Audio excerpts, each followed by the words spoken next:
Pilgrims from across the world are descending upon Saudi Arabia to perform what is now being called the biggest Hajj in the COVID era.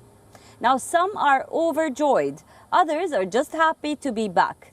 In our next special report, we take you back in time to show you what Hajj looked like over the ages and what it means for Saudi Arabia and the Muslim world.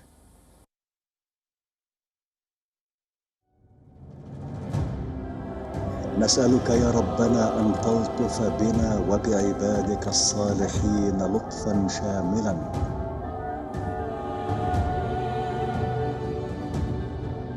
The Hajj is one of the 5 pillars of Islam. For Muslims around the world, it is a sacred pilgrimage. A once-in-a-lifetime duty for all able-bodied Muslims, if they can afford to perform the annual pilgrimage. Before the pandemic, millions of Muslims would take the Hajj every year. On an average, 2.5 million pilgrims would descend on Mecca, taking part in the 5-day-long rituals.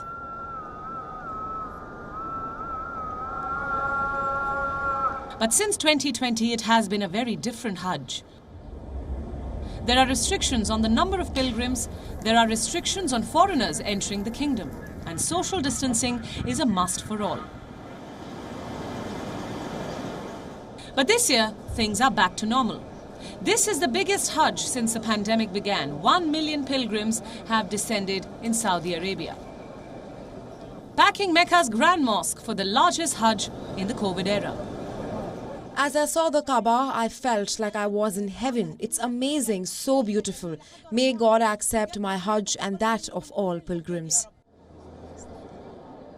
For overseas pilgrims, it is a moment of joy. Some cried, some laughed. Others complained about their long journey. But seeing the Kaaba was an unbelievable feeling. The Saudi government granted me and my family Hajj permits when it found out that I'm traveling from the UK to Mecca on foot.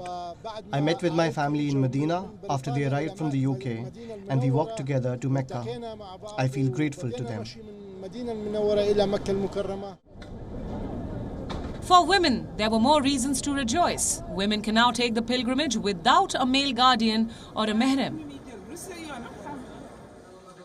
This comes as Saudi stares at a religious reset, one that is in line with Crown Prince Mohammed bin Salman's 2030 vision. No. No.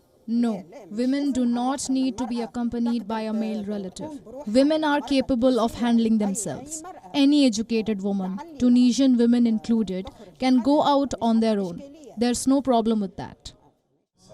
Millions of Muslims descend on Saudi Arabia for Hajj every year. Scenes filmed decades ago still largely reflect what happens today. The pilgrims are clothed in the ihram clothes. They are special clothes without finery or stitches, a way to equalize the rich and poor before God.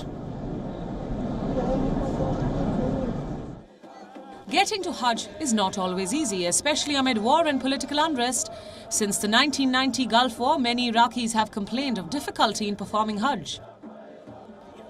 Many Iraqis were seen boarding coaches, all to make the 4-day journey through the desert heat. In 2002, at the Kabul airport, pilgrims from Afghanistan were desperate. They wanted to perform the pilgrimage. Many had been camped outside the airport for days, all in the hope of getting on a flight. But many of these promised flights failed to materialize, leading to scenes of chaos at the airport.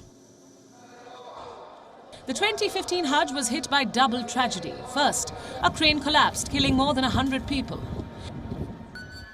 Then a stampede in Mina led to the deaths of 2,400 pilgrims. Hosting the Hajj is a matter of prestige for Saudi rulers. They are the custodians of Islam's holiest sites.